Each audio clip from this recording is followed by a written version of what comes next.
कधीच नाही चुकणार तुमचे फेवरेट टीव्ही शोज झी5 सोबत, तेही एकदम फ्री। कोण लागून गेली ही लीला? तेच ना, त्या फालतू लीलाचे पाय धुवावे लागले आपल्याला। तिच्या पायात पैंजण घालावं लागलं। माज तर इतका करत होती की तिच्या चपलाही दुर्गावहिनींना काढाव्या लागल्या। दुर्गावहिनी, तुम्हीच सांगितलं होतं ना, एजंटची बायको घरात आली तर ती एजंटना कंट्रोल करेल, पण ही तर आपल्यालाच कंट्रोल करते। पार्टीमध्ये पण सगळ्यांना एंटरटेनमेंट मिळालं, सगळे हसत होते आपल्यावर। मागच्या पार्टीत लीलाने एजंटचा अपमान केला आणि ह्या पार्टीत दोघांनी मिळून आपला अपमान केला। अरे बस करा आता, किती वेळ आपण तेच तेच बोलणार आहोत। झाली पार्टी, आता संपली केव्हाच। पार्टी जरी संपली असली ना तरी त्या मुलीमुळे आपल्या आयुष्याची सर्कस आत्ता सुरू होणार आहे। अख्ख्या जगाला माहितीये की ती मुलगी काही कामाची नाहीये, तरीही एजंटनी अख्ख्या घराची जबाबदारी त्या मुलीवर टाकली आहे। आणि तसल्या धांदरट मुलीला आम्ही सासूबाई म्हणायचं? तुम्हा दोघांना तरी त्या मुलीला आई म्हणणं बरोबर वाटतंय का? बघा कसं एकेका गोष्टीचं नशीब उजळतं। हा, आजपर्यंत या बॉक्सने सुद्धा खोटेच दागिने बघितले होते।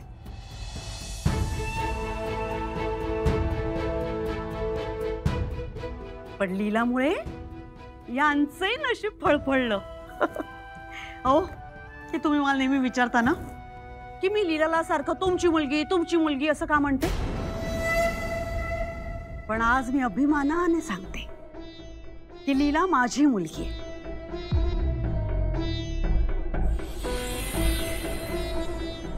हो हो, लीला माझी मुलगी आहे आणि याचा मला इतका आनंद आहे।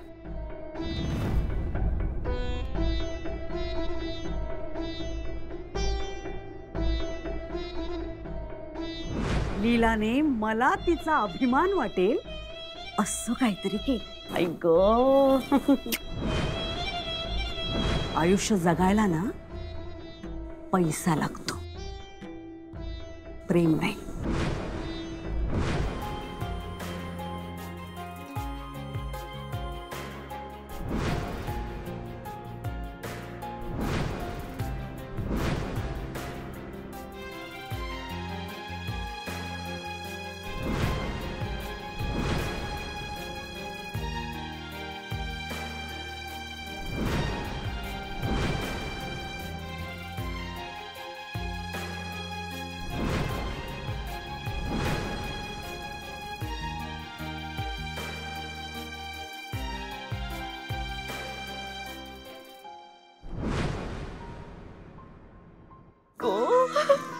अगं माझी लाडाची गो, माझं ग बाळ ग, ए सोन्या, हा मला इतका आनंद झालाय ना, आज मी अभिमानाने सांगेन की लीला माझी मुलगी आहे।